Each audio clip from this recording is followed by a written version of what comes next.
The PT2399 is a widely used CMOS digital echo processor IC priced in the DIY electronics community for its ability to mimic analog bucket brigade delays with modern digital sampling. It converts incoming audio into a digital bit stream, stores it in 44 KB of internal RAM, and then reconverts it to analog after a specified delay to create echo or reverberation effects. Key specifications and features of Echo PT2399 IC. Operating voltage typically 5V DC, though many boards include a 7805 regulator for 9 to 12 volt input. Delay time adjustable from 30 to 340 milliseconds via an external resistor or potentiometer on pin 6. Audio quality: low total harmonic distortion with TSD less than 0.5% and high signal to noise ratio minus 90 dBV typical. Applications: ideal for presence to microphone signals and building guitar delay pedals. The one I bought from a local electronics shop is a straightforward single channel board that operates on 12V DC.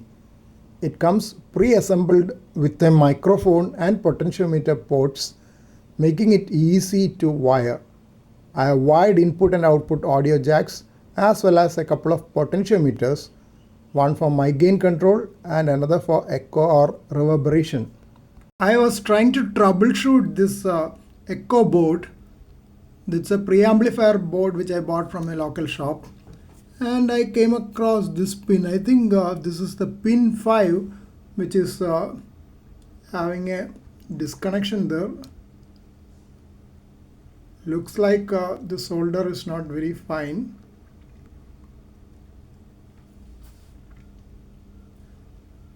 I wonder whether that is the cause of the problem of feeble voice output.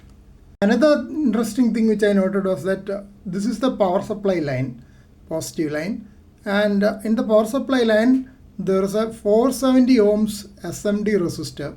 This should be the filter, RC filter resistor, but the voltage here is 12 while here it is only 6.5.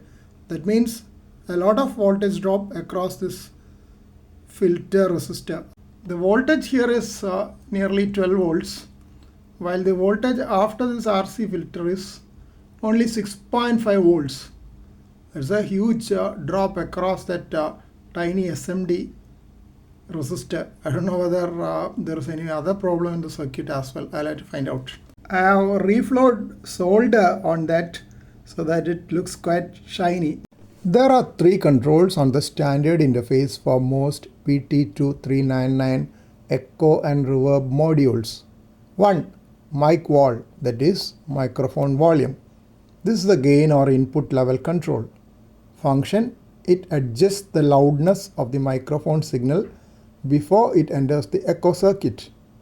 Purpose: if your voice sounds distorted or clipped, you need to turn this down.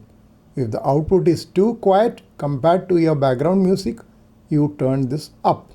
In most DIY boards, this affects the dry signal, that is your original voice, as well as the signal being sent into the digital processor. 2. Reverb, echo delay time.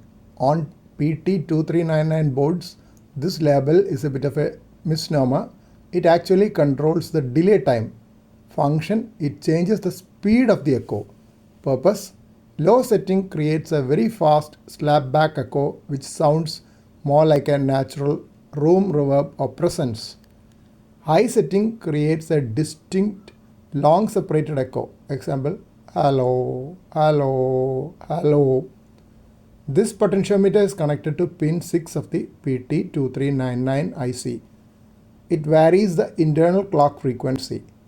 If you turn it too high, long delay, you may notice a slight digital hiss or sampling noise, which is a known characteristic of the PT2399 at its limits. 3. Rep, repeat or feedback. This stands for repeat or intensity. Function: It controls how much of the echo signal is fed back into the input of the processor.